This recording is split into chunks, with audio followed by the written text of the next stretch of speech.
Welcome to the Exceptional Sales Leader Podcast with Darren Mitchell. If you're a sales leader looking to take your leadership to a whole new level, then this is the podcast for you. We'll be exploring tips, techniques, and strategies to help you take your leadership to the exceptional level and allow you to enjoy more money, more meaning, and better sales results.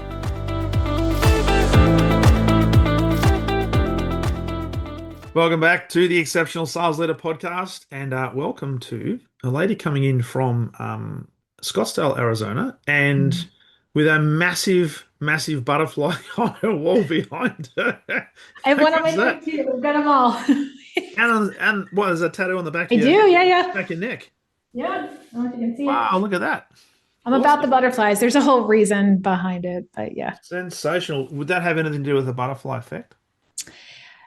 No, not exactly, but there's a psychology component to it, so we can get into that too. We will explore that, but I better introduce you first, Kirstin. Sure. Kirstin Carey coming in all the way from Scottsdale, Arizona, sales conversion coach, owner at Evolve Sales Coaching and Sales Consulting. Welcome to the Exceptional Sales Leader Podcast. Thank you, Darren. I'm glad to be here. We were talking before we press record to say, I don't normally do this at 6 p.m. because originally we had this scheduled for 3 a.m. your time, and I can understand why you wanted to reschedule. Yeah, I just didn't even see, I didn't even notice the PM part, and I was like, oh, yeah, AM, PM, whatever. Even though you were saying to me before we press record that you're up, at least metaphorically, thinking about putting a proposal together at 3 o'clock this morning. I was this morning. Yep. So I was awake. I was working, whether I wanted to or not. That's it. Hey, I'm looking forward to this conversation. We'll talk all things sales, maybe get into some healing stuff, some mindset, neuro resilience. But before we do, I do have to ask you about the butterfly, because there must be a story there. Because I'd love to jump into your background as well and what led you to do what you do today. But if you can share, is there a metaphor? Is there a key message there around butterflies? Yeah. So when I first learned the actual transformative process that caterpillars go through to become butterflies, there was a component that I learned about called the imaginal cell. So like the word imaginal cell. And they teach this in biology classes. They teach this in med schools. This isn't something I'm just making up out of woo-woo land. Imaginal cell. And it's the cell within the caterpillar that causes it to want to go through this transformative approach, which no one else or no thing else goes through quite the same way, where they go into this moment where they liquefy. They go into the cocoon stage, they're completely liquefied, and they turn around and they come back out, obviously, as this butterfly. But it's the imaginal cell that gives them the push, basically, to go through this death experience, to come back out in this completely different way. And so when you understand the psychology behind that, or you understand how you yourself as a human can tap into your own imaginal cells, and you can see the future version of who you are, you can see that timeline, you are driven in a different way because you already see the outcome. So if you knew everything would be safe and everything would be fine, would you do things differently than if fear was driving you versus this imaginal cell, this belief cell that knows you're coming out the other side, not just okay, but this transformed version of yourself. So I lean on that concept with clients and with people that I'm enrolling into things in the sales process, where can you see the other side of this? And when they can't see it, they can't feel it, they're not there, they can't step into that timeline, they're going to stay in fear, and the enrollment is going to be like you're dragging them across the line, which is never a fun part of the sales process. Yeah. Love it. And then through that process, they'll often then externalize and say, oh, Kirstin, it didn't work for me. You didn't do this or you didn't do that, so it's your fault. Versus, it's all your fault. Yeah, they didn't embrace it because at the end of the day, we're responsible for our own destiny. Yep. But if you can get somebody, and I have a whole close technique where I can help somebody onto the future timeline in a different way, where they can visualize, they can see, they can actually step into that version of themselves. The close is just basically sitting there waiting for them. Yeah. And they step into it, which is awesome. Awesome. Yeah. And when they don't, then it's a no. Like, let's go with the no then. Let's get excited about the fact this is not the right time for you. This is not the right thing for you. Yeah. Or maybe you're not the right person for me either. Exactly. And I'm like, please show up in that space because I don't want to work with people that aren't going to be aligned either. So No. I celebrate the no's. Well, it's interesting you say that, and having a big career in sales myself, the number of rejections that you have to deal with, and sometimes we take it really personally. But at the end of the day, if you put some perspective on it, they're just not at the right cycle of their buying process to want to take a form of action that's going to Mm-mm. be of benefit to them. It's okay. I'll be still Right. here when they choose, but hey, maybe it's not the right time, and maybe, just maybe, they're not the right person for me anyway. So that's cool. Yep. Love that Yeah. perspective. Agreed. So, hey, Kirsten, let's go back, right? So you share. I'm Yeah. not going to share your year of birth because you did share that with me before. So I'm not going to put that onto the podcast Feel airways. free. Feel free. Well, what I will say is I beat you by a few years. So I was born earlier than that. Um, Okay. so where We're did it all still in the start? same group, I think. Yeah, well, Group-ish. yeah, well, I was around. Let's put it this way: I was around for when man supposedly landed on the moon. All right. Well, not too far. I mean, that's what you're Yeah, in the same space as my husband. So yeah, yeah, we're Gen yeah. Xers. We're in that Gen X. Yep. Gen For X all me, in. December 1968 was the great month, which means that I've always had holidays, Christmas holidays around my birthday. I've never had to work on my birthday, which is cool. Hmm. I'm January, so I feel we're just coming out of the holidays here, and everyone's going right back to work. So So are you a still get Capricorn? I still get birthday presents wrapped in Christmas paper. So Oh wow, yeah. wow. Not you still get separate presents though. Surely not the Yes, I do get. I'm far enough away that I get separate presents, but it still comes nice. in leftover Christmas So paper. are you still in the Capricorn zone, or are you just over the I'm an Capricorn? Aquarian, all in. Ah, All my okay. friends that are all into that. I apparently am all things Aquarian. So Right. There you go. yes, Love it. and they don't always say that with love. You're such an Aquarian. I'm like, oh, Thank okay. I you. don't feel that you love me on that moment, but all right, Thank you for I'll that. receive that. Hey, love to delve into. There's a lot of stuff I'd love to talk to you about, but always like to get a bit of a baseline in terms of what your background has been that's led you to do the work that you do today. So the shortest version, out of my college dorm room, I started helping the then boyfriend, later husband, now divorced ex-husband.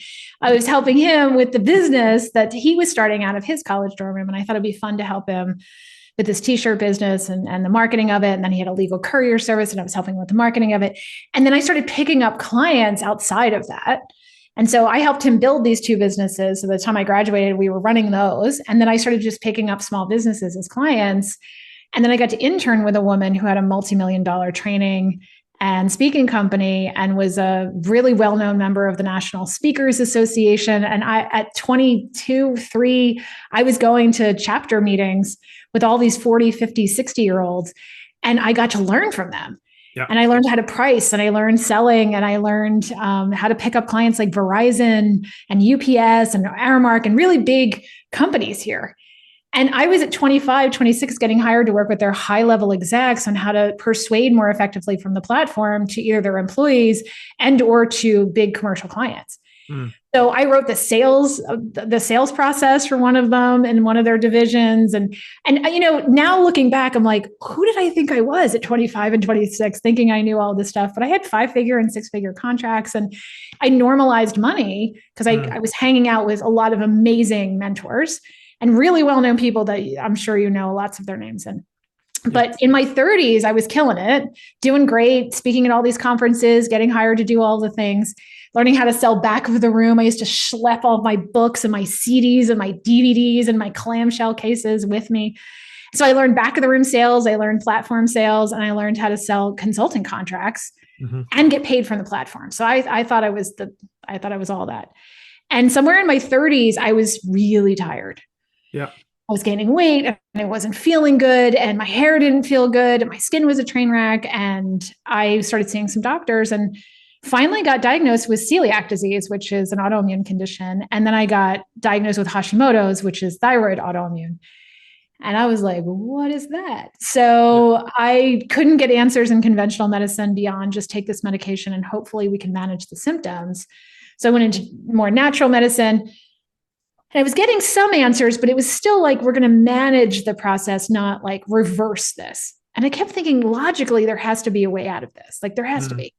So, like, I wasn't tired enough. I decided to go back to school for nutrition, and I became a natural health practitioner. I opened up a series of restaurants, because you do that when you're tired, apparently. You open the hardest business That's right. in the world. I opened businesses that are brick and mortar, they're restaurants, and then I added wellness centers onto them and started doing planned meal plans for people with autoimmune conditions. And my staff would then make the meals based on their food sensitivities and their food allergies and the meal plan designs that I came up with. And then I opened 3 restaurants doing that. I partnered with the School of Naturopathic Medicine to do it for their clients. So I started building this like little empire. Yeah. And had to do this, frankly, because I couldn't get answers myself. And so I built this this 7-figure company doing that. And then I did that for 15 years, went online before it was popular. I was doing teleseminars when you had to dial in the phone number and then the Yeah. star and then this code before, webinars were a thing. And I built the company from the brick and mortar, then I built it online. And fortunately for me, I decided to get out of the brick and mortar side of it 10 months before COVID hit here. Wow. So the universe was smiling on me. And I built the company back up completely online. So I got to work with people all over the world. Mm-hmm. And I taught people how to reverse autoimmune conditions. So I had to sell a totally different market. Like, people were literally showing up for calls with me in bed because they couldn't function. Like, that's a vibration and an energy call that I can't even, working with people who are excited about the next thing they're doing versus the people who are just trying not to die today. That was a totally different sale. Yeah. But I've reversed my own autoimmune conditions. I built that company up. I've helped hundreds and hundreds of people do that. But after doing that for 15 years, I really felt complete in that. And I handed a lot of the company off to a lot of the people who were working for me, and some of the other people coming out of schools that I felt comfortable that I could hand off clients and tie that up. But I realized the whole time I was helping people reverse their conditions, I was always mentoring small business owners and people trying to build their own companies. So it was like my side hustle was still sales and marketing. So I officially decided to close the doors on Nourish, which was my wellness company, a year ago. Okay. And stepped fully back into sales and marketing on purpose, not just this little side gig that I had going on. Yeah. So there's the shortest version of my backstory. Wow. And now you're working with what sort of typical size organizations, small, medium businesses a year? Because you mentioned before the Verizons of the world and so forth. You're still involved in that sort of size organization, or more the small No, one? I still really love the small business aspect. So it's usually that business, it's already got some people coming in. Yeah. They know what their market is. They're typically high ticket sales. And they're typically around that 50,000 or more a month, where they are right on the line between, should I hire a sales team or should I keep doing it myself? How can I maximize what I'm doing? Yeah. I brought in a new client last night that was he's a practitioner, and he's got people coming in, but he's handling all the sales, and he's never thought to like build beyond that. Yeah. So he doesn't have a team. He doesn't have the people, but he's got a brilliant program. But he doesn't do anything with the people who don't enroll today. Like, there's no email list. I'm like, well, how are you functioning? But he's killing it, and he could be killing it like 3 times the volume. Yeah. So it's that, or just, the small business owner who just wants to tweak enough to understand how do I feel better in the sales process? How do I feel more aligned? Because they're doing the stereotypical bro next to his Lambo push energy force sale, and they don't feel good about it. So they want to feel more aligned themselves, and frankly, not work that hard, do fewer calls, and have more ideal enrollments. So hang on a second, Kirstin. Are you saying that standing next to my Lamborghini is not a good strategy for building credibility in the marketplace?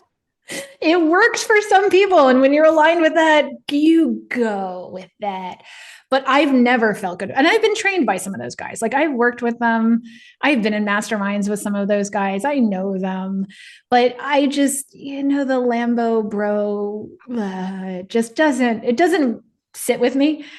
And it's, not just get them across the line, it's get them across the line authentically in a way that feels good for both you and the client. Yeah. So let's talk about that, because I love speaking to people who've been in the sales industry for many years, and you're obviously one of those, right? In terms of how do you define sales? Because when I speak with salespeople and certainly sales leaders, I often ask them who loves to be sold to. Because one of my key philosophies is selling is the ultimate form of service. So it's all about helping, it's all about serving, it's all about problem solving.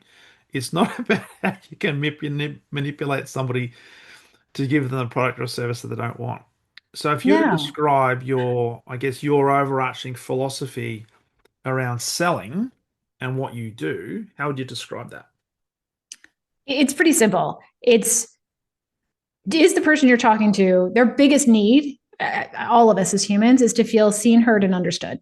Yeah. So they want that. And you also don't realize you make the salespeople, we want that too. So it's making everyone kind of in this space of do we feel seen, heard, and understood? That's the first part. The second part is clarity, Mm, right? So can I get clear on what you need? And can you get clear on what I have?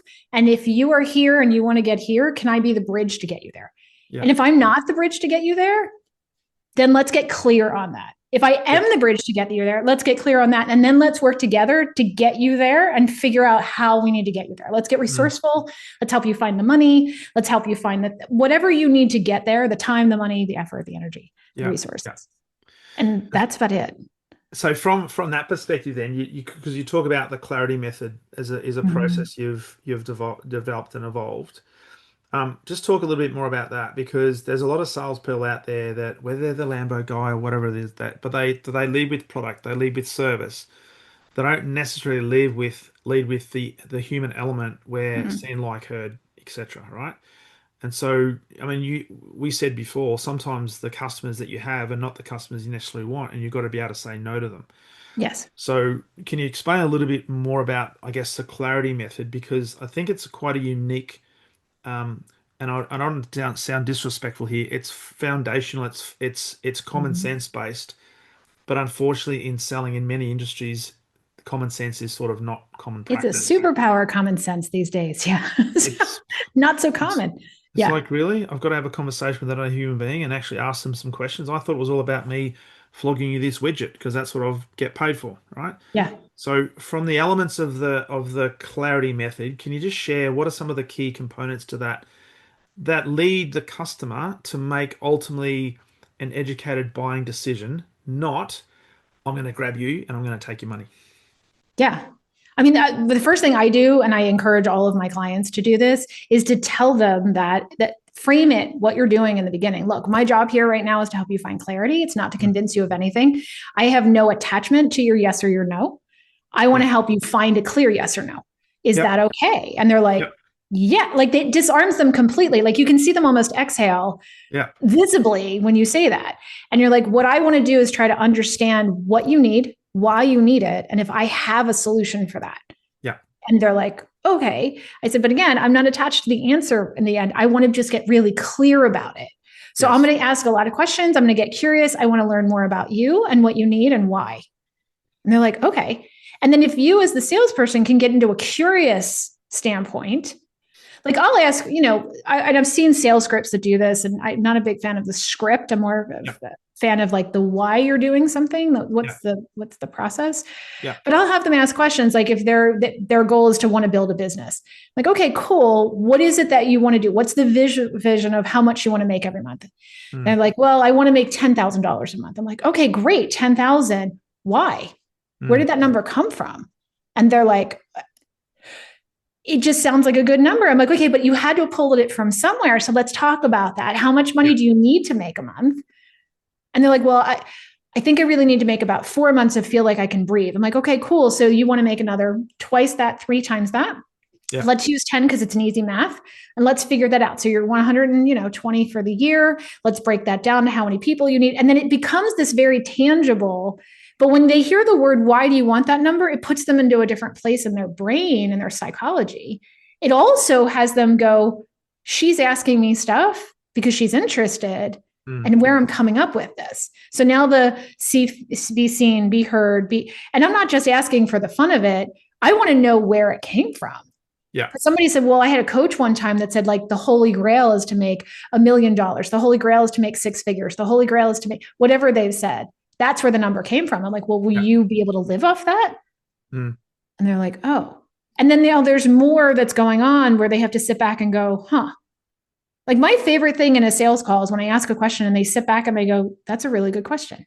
Mm. And I had a woman one time where it was recently where I was talking to her and I said, why this? Why this program now? And she said, what do you mean? I said, well, you told me this is important to you. You want to do this outside of your family. You have a family business. You want to do your own thing. But why now?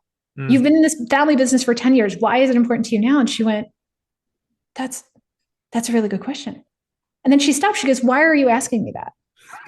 And I said, because I want to understand why not 6 months from now? Why didn't you do this last year? Because being in business for yourself is really hard. And you understand what it's like to be in a family business, but being in your own business, really hard. And I want to understand what's driving you through the moments that this is going to be really hard. Yeah. Because if you don't have that thing driving you to get through the moments where it's not going to feel fun and lovely and exciting, then what I have may not be the right solution for you. So I'm just trying to see if it fits. And she was like, oh. And then it became this whole other conversation, right? And I'm not making this up. This isn't me just blowing smoke. Is I honestly want to see, because I don't want to coach somebody later who's like, this is too hard. And you didn't say this was going to be hard. And I'm like, because it stinks. You just told me to follow my passion, Kirstin. Just follow the passion. It'll be fine. And most of the time it is. But there are the days, right, where this is hard. Well, it is. And I had a guy, I spoke to a guy yesterday on the podcast, and he asked me the question, would you rather have, and we're talking about partners, would you rather have, you had choice of two partners, or would you rather take, one was really passionate and one was really committed? Which one would you take? And the whole metaphor behind that was people are encouraged, follow your passion, and that's how you're going to create longevity. But if you look at all successful people in any field, the ones who are committed are the ones that ultimately get the results.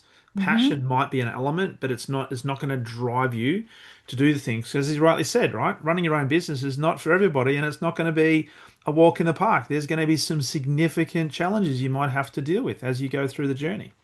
Yeah. And I'm interested in see people succeed. Yeah. So if I can bring up also, I mean, like I will sometimes on a sales call push back on the person and say, maybe this isn't the right thing for you right now. And I want them to fight for it. And the ones who are like, you might be right. And I'm like, okay, now I've got information, right? But then they're like, well, wait a minute, why?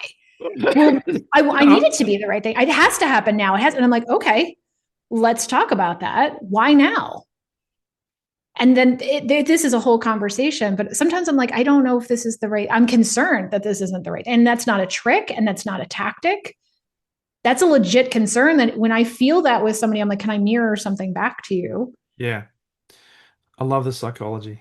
I just love the psychology because it's not some Jedi NLP mind trick. It's literally you care. Because when you think about what selling actually is, it's at its foundation, it's helping, right? So I'm here to help you. And the only way I can help you is to understand what's going on in here and what you want your future to look like.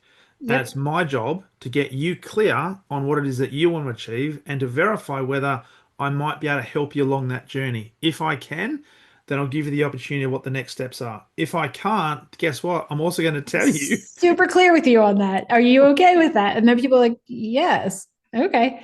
And again, it's not a trick, it's not a tactic. And I've seen people use it as a trickery tactic where you can feel the misalignment in it. You can feel the charminess of it. Like it's, I can feel it like going down my back. I have to take a shower now from it. It's like that. And you've been in situations where you've had that guy, right? You've had that. There's a bit of snake oil involved. Yeah. And you're like, ugh. But then you also get the people who genuinely are interested. And that's the space you want to come at this is you answered me, but I want to know what's under the answer. I want to know where that's coming from because a lot of times they don't know themselves. They don't know why it's important. And when I did so much work in the healing space, what I found is that so many of us have conditioned beliefs and traumas underneath why we're behaving or acting the way we are. That brings on illness and it brings on all sorts of things. If you can ask the question that gets you underneath the original answer and you can understand it, they hear themselves saying it, they're hearing it for the first time too. Even when you know the answer, if you can ask a question where they get to verbalize it, it's a whole different conversation. Yeah. And it's almost helping people shift their paradigm because they've been brought up to believe certain things about themselves, and they might even thought about, you know what, I can only earn a certain income level, or Mhm. I want to run a business and that's my threshold, and that's often based on conditioning that other people have sort of told them or they've just heard through being in the environment. It's fascinating. It is absolutely Mhm. fascinating. Now, I wanted to ask you a question because you were talking about how back in the 90s you were very much into back of house sales, back of the room Yeah. sales, platform sales, and stuff like that. All the stuff that you do now, can you look Mhm. back? Because often we can't join the dots looking forward. It has to be done Yeah. looking backwards. Thank you, Mr. Steve Jobs.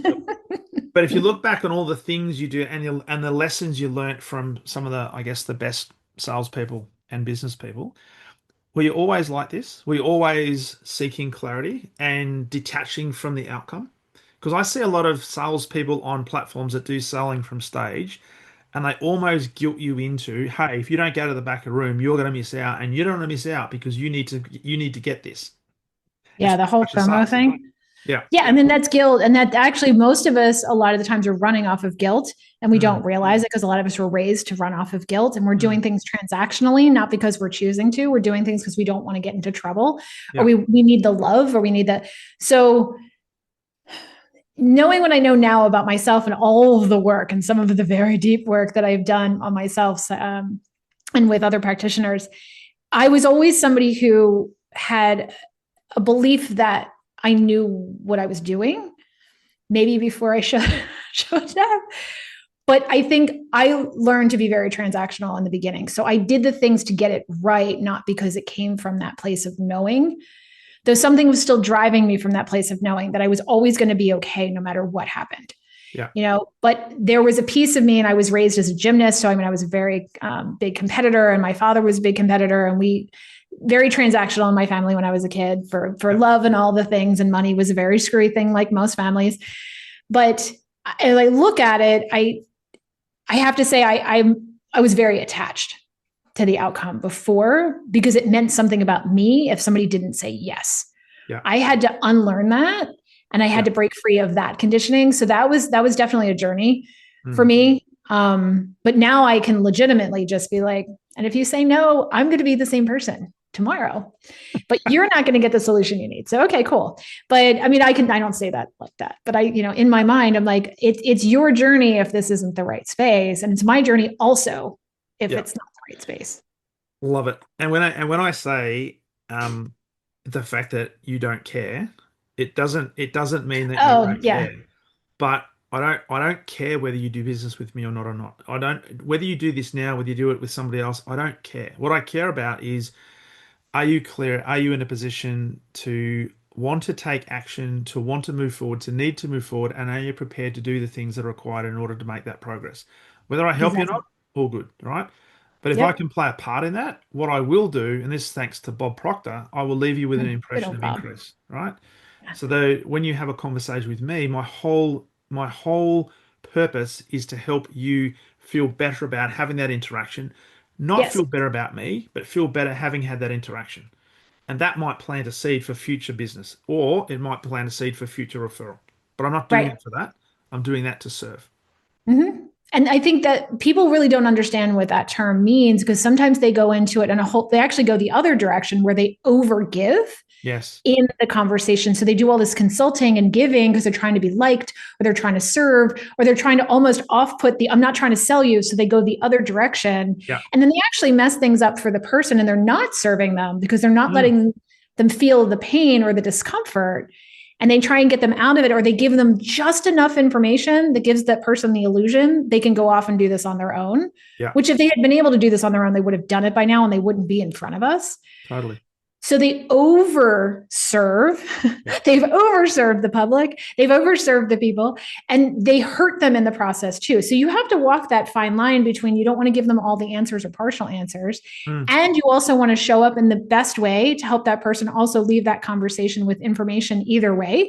Yeah. But sometimes the information is really just, I need this right now. Yeah. But the clarity, again, always back to the clarity is, do you have a clear answer on what you Mm. need, whether you're going to move forward with it or not right now? Yeah. That's okay. So with that, Kirsten, there's obviously a fine line. Because the question I've got in my head is, how do you know? Where do I know where the threshold is that I don't want to step over and be over serving, but I also don't want to be underserving. So how do I know where the balance is? Is it, hey, you just got to use your universal intuition, or Yeah. or is there something else that you've got as maybe a strategy? Well, that's one of those beautiful moments of you get to reflect back on all the conversations after the fact. Yeah, Because there are the moments where you're like, it totally felt like a yes, and it should have been a yes, and this person was the right, it fit, and it doesn't happen. Usually I can tell when it's happening. Now I can tell when it's happening because I'm just like, I can see it. I've overgiven, I have underserved, whatever the story is. yeah, But if not, what I tell newer salespeople or people who aren't in that kind of knowing yet is yeah. to look back at the call. And a lot of times you should be recording them and watching them back Mm, and ask yourself, at what point did it shift? yeah, At what point did it become a no and you missed it? And yeah, why? yeah. Where did you see yourself chasing the person? Where did you see Mm. yourself trying to become transactional? Where were you looking for the love or them to like you or you to prove how smart you are? Where Validation. was that moment? Yeah. Yeah. Where's the validation? Where's the it's about me part? Yeah, Because it really never should be. yeah. And or where were you going for the win? Where did you Mm, look at your bank account before you walked into that call and you were worried that you weren't paying bills the next day? I've been there where I had, 28 employees and all these people working for me and you were like, "Oh my god." And there were those days and did that influence yeah. how you showed up today, or did you have the goal and you were one away from the goal and you pushed just to reach the goal? Mm, What was the underlying reason you got into the conversation the way you did? yeah, And I'm human too. And I have moments where I'm like, okay, I overserved, I undergave, whatever it was. But I can see it when it's happening typically, and I can course correct now when it mhm, happens. But newer people, I really encourage them to have people to go back and watch. mm, Because if it didn't close and you were confused, something went sideways in there that you missed a sign. yeah, yeah. Love it. Love it. So pay attention and review and have a mentor, have somebody who can actually help you and Always. maybe unpack it.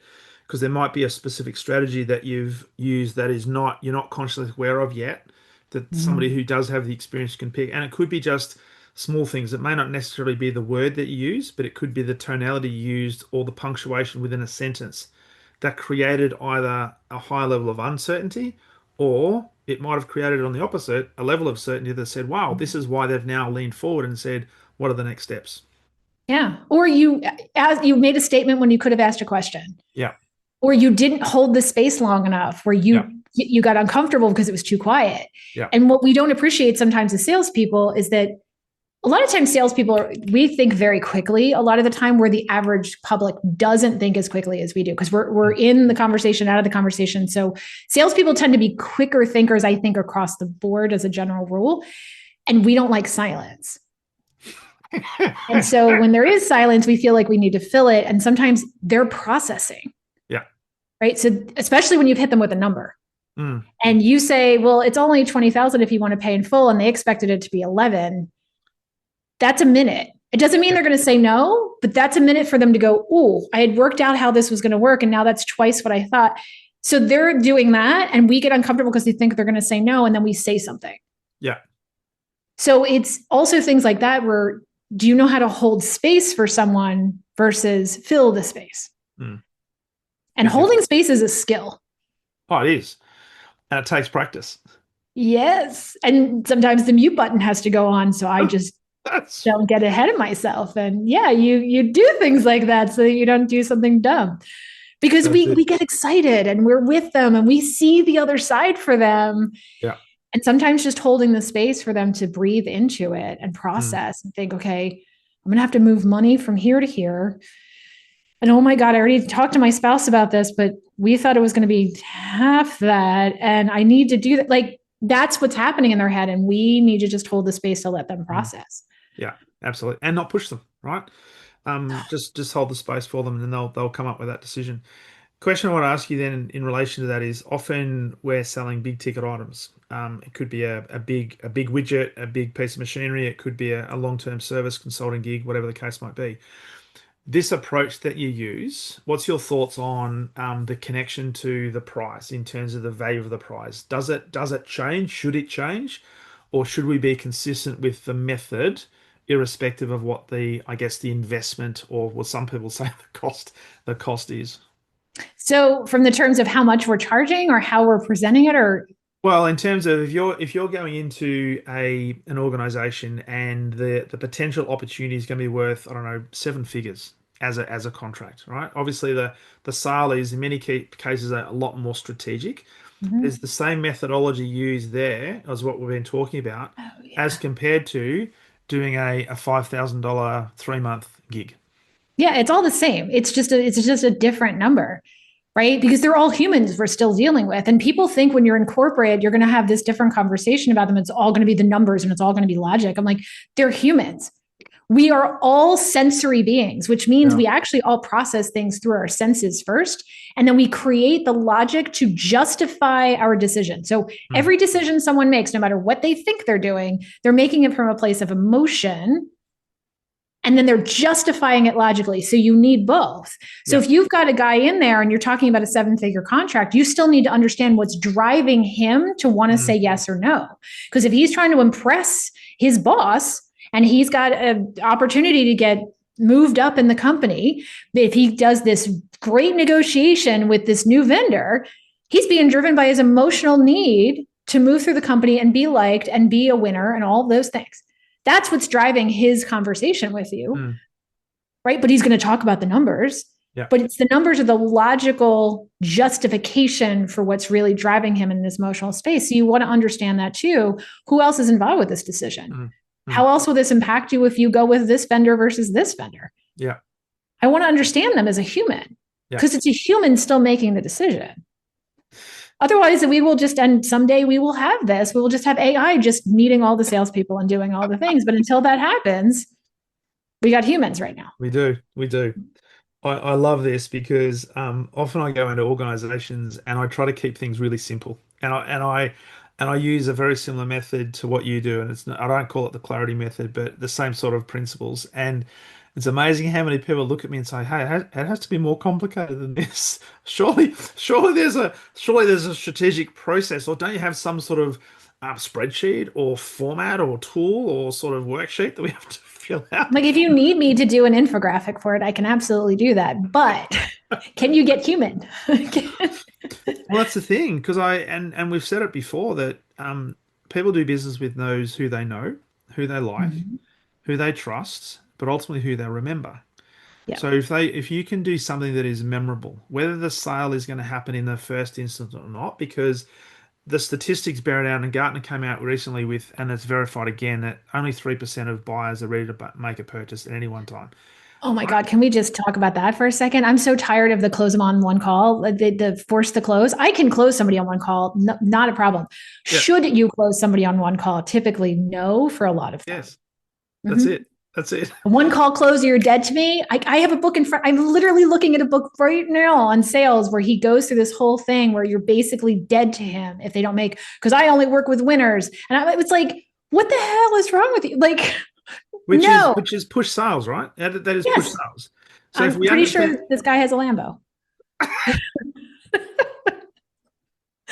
but here's the question, Kirsten: is it his, or has he rented it for the photo shoot? I'm pretty sure it's rented, but we'll Oh, okay, investigate okay. that some other day. And we'll protect the name of the guilty as well here, so we're We not going to will, be because you can probably name 7 of them and it could be any of them. So yeah. correct, correct. But if we understand that, it means that 97% of our potential customers are not ready to buy now, which means we Yeah. have to nurture them.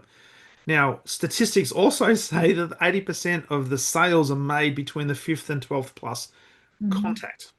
Yeah. So whether The you're using touch. phone sales, whether you're using face-to-face sales, you have to build this relationship and you have to guide them through a process, and not guide them through your sales process, guide them through their purchasing process so that Yeah. they feel comfortable that you're the right fit, you've got the right solution, they're ready to make that commitment. And when they do, it's almost a fait accompli that they'll close and do business with you, which is very Mhm. much aligned with your clarity method, right? Finding out Mhm. what it is they want to do, why they want to do it, and helping them through that process.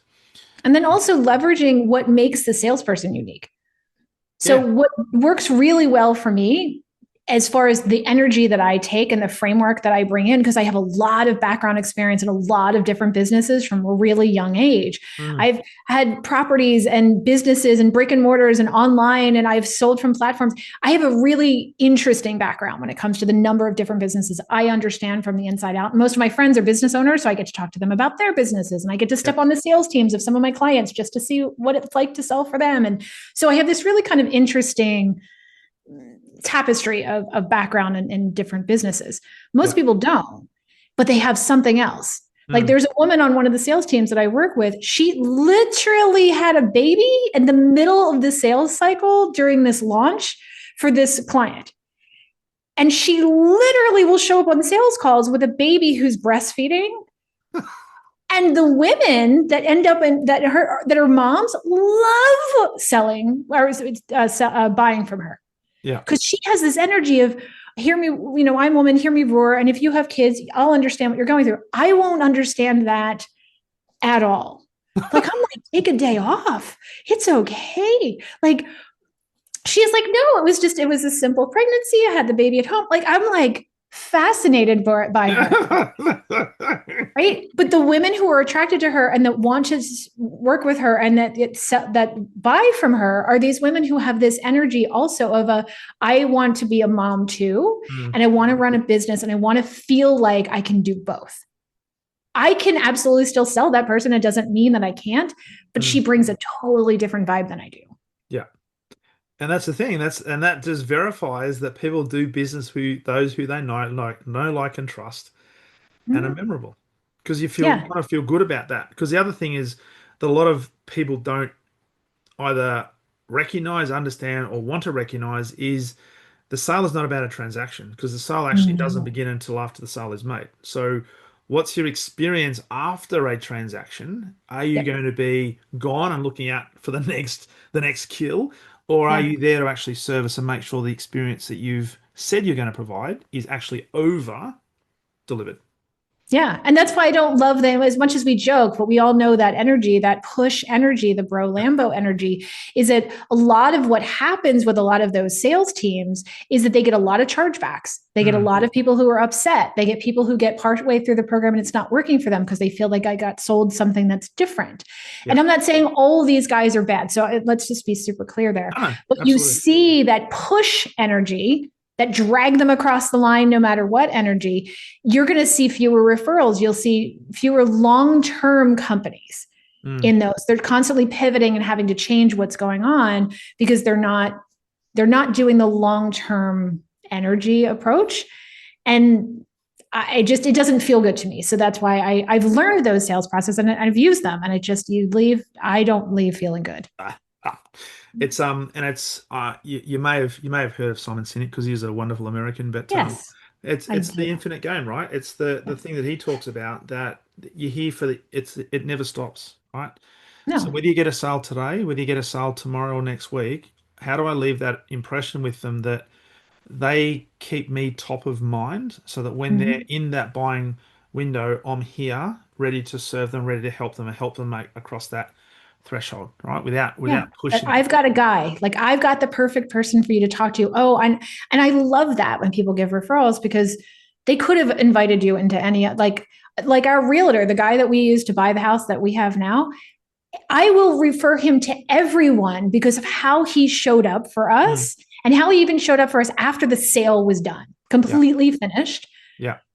And that's a whole different energy and a whole different vibe because if you're forcing someone to close on the call, and some of them will, but when you talk about the number of touches they had up to that moment, that's Yeah, also what we're talking about too. And what was the energy and the feel? And then when they were on the call with you, did they still feel that? yeah, And totally. then afterwards, did they still feel that? That's when the Yes. referrals come. That's when it gets easier. That's when the ad spend goes down because you don't need the ad spend the same way. It helps you across the board. And the thing is, and certainly from sales, because a lot of people have this negative connotation around sales, yeah? And it comes from all the stuff we've spoken about today in terms of push sales and all that sort of stuff. But Mm-hmm. it's how a salesperson, how a sales leader can turn up when there's actually nothing in it for them, but they do it anyway because they want to continue to serve, because they're focused on, how do I help this person? How do I help them make the next step, whatever the case might be? Mm-hmm. That creates a vibe and an energy that says, oh, this person's not in it for them. They're actually genuinely caring about me. How do I now look for opportunities to put people who I hold near and dear to me in their path because I want them to experience the same thing I've experienced.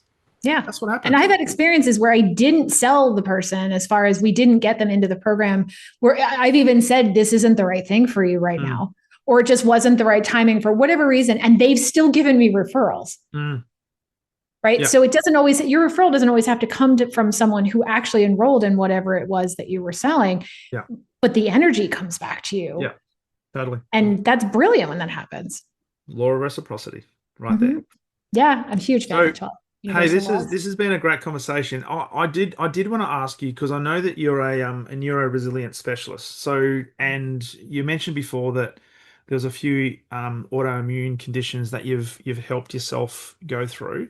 Mm-hmm. Um, can you help me understand and help the listeners understand this concept of neuro resilience and how it's helped you, but how it's been applied in I guess your business career, your sales career, and how others can sort of tap into that to become better humans, better servers, better performers. Yeah. So, I mean, the concept of resilience, a lot of us think of this like we've been beaten down and we have to get all the way down and hit rock bottom and we come back up and we're resilient. That's actually not it. The idea of resilience is this idea that we're intentionally, purposely challenging ourselves to build strength and to change the neuroplasticity or the connections in our brain and in our body to be able to be stronger and be more resilient or be better at something the next time we try it. Mm, So it's like walking into the gym. You're not going to walk into the gym and pick up the biggest weight. The second you walk in, you're going to pick up the smaller weights and you're going to, over time, purposely challenge yourself so you don't injure yourself and yeah. push yourself backwards. You're actually going to build and strengthen and grow. So when you do it with intention, you can actually open up the neuroplasticity or the neural pathways in the brain. It's like little roadway systems. And if you've never taken a road before, you don't know how to actually be on that road. But if you open up a roadway and you start going on it with intention and purpose, and then you go back to that roadway the next day and the next day and the next day, you get to go to that roadway without even thinking about it. Mm, Our bodies are actually, our subconscious is actually constantly looking to take something new, create a pattern out of it, to put it into the subconscious where it spends less resources to do it. So if you're driving to work and you drive the same way every day, you sometimes don't even realize you got there because you were on autopilot. Like that's you're it. like, did I make the turn? You're like, well, I'm here. Like, whoa, I got here and I didn't realize I did it. It's because you've done it so many times, it actually became part of your autopiloting, which is Mm, 90% of what drives our thoughts, our behaviors, our actions. When you learn something new, it has to go into the conscious brain, which takes up more resources and it's more on purpose, but you have to use a lot more to do it. So mm, when you become resilient, neuro resilient, this is when you've gathered the strength to get into those roadways on so many different pathways that you can do it on autopilot and then use the resources for more new learning rather than continuing to learn the same stuff over and over, if that made sense. So this impacts you physically, mentally, emotionally, spiritually. It impacts everything around you. It affects the vibration of the people around you, believe it or not, because you literally vibrate mm. differently when you're in a space of calm and balance than when your body, and you can measure this, is vibrating when you're confused or fearful or upset. Yeah. So it attracts different things to you, literally and figuratively. It has the people around you acting differently when you show up because they vibe literally off of you. So the Yeah. neuro resilience is that purposeful, intentional way of building strength around your thought process, your belief systems, your body, and all the other resources that you've got going on inside and out. Wow. And continuing to look for opportunities to create new conscious pathways to then turn that into Exactly. unconscious pathways. So, Yeah. so essentially never being satisfied necessarily with where you're at, knowing that we are an evolving human, that we're never Mhm. going to be a completed product. No, we're always going to be flawed individuals. However, if you strive to learn something new and also do it enough, and that's where the patterning comes in, where it Yeah. becomes part of you, Yeah. then you've done that with intention. You've grown as a being, but also then being grateful because that also helps actually lock it into your subconscious, being grateful for where you are and where you've been. Wow. I love So that actually locks it down as to normalize where you are. it. And that normalcy can go either way. Like it was very normal for me to be very weird about money as a kid because that was normal in my family. But then I started hanging out with a lot more people who talking about numbers, talking about money became normal. So that was part of the neuroresilience. I changed the underlying pattern of have fear around money and secretiveness to normalcy. So this is also, you can do this by who you hang out with. You know, we are the product of the 5 people that are closest to us, right? So if you want to be, let's say, a millionaire, billionaire, I think is the one we're really all going for now, but let's just say millionaire is still the thing we're all looking for. And you were hanging out with a lot of 5 other millionaires. The chances of you being a millionaire in your lifetime is very high. Yeah. But if you're hanging out with 5 broke people, the chances of you being a millionaire are very low. Yes. But so when I talk to people, I'm like, what are you watching on TV? What are you reading? Who are you hanging out with? What are you allowing into your psyche? Yes. Are you watching the news? Please stop, because that's not helping any of us. Absolutely. You know, what are you doing? What podcasts are you listening to? This is why I love podcasts. I know you should be listening to this podcast and not the news, because this is the stuff that real people talk about, and it's not being filtered through what the media needs you to see to make you all excited or not excited about something today. Love it. Love it. Man, we are so powerful beyond measure. We are so powerful. Agreed. Hey, this has been awesome. I'm conscious of time because you've had your dinner, but you're about to get some, and I'm not going to say meaningless TV because it's definitely going to be meaningless. But that's I'm doing it intentionally. Right? That's intentional. I'm doing that intentionally so I can just hang with my husband and we can just be. Love it. Hey, Kirstin, thank you for the great conversation. For people who wanted to learn more about you and the great work you're doing, where's the best place for them to see you? Where do you hang out? The only places I hang out, honestly, well, on podcasts like amazing ones like yours, but they can either find me on LinkedIn or they can find me on evolvedminded.com, because the rest of the social media to me, not so much. Don't love it. I don't dance on TikTok. I don't post pictures on Instagram. I mean, if you find that stuff, it's all going to be my health related stuff. But love it. LinkedIn, love it. Yeah. Hey, thank you. This has been a great conversation. If there was one parting message that you could leave for either a salesperson who might be struggling or a sales leader who's not quite getting there, that might help them just take that next step, what would that be? Ask more questions. Stop trying to sell and just ask more questions. Like if you've ever been near a 4-year-old, just take that energy, right? Like they're so freaking curious and they're like, oh, Aunt Kirstin, well, why? Well, why is this? And you answer them and they think about it and they go, well, why? And it's like instant. And they also don't take no for an answer, which is a whole other story. That's right. But why? Why? And I'm like, that is a great question. Why is that an answer? Yeah. Love it. Love it. Awesome. Thank you so much. Great to have you on the podcast. Thank you. Enjoy your meaningless TV watching. Yay! Your husband.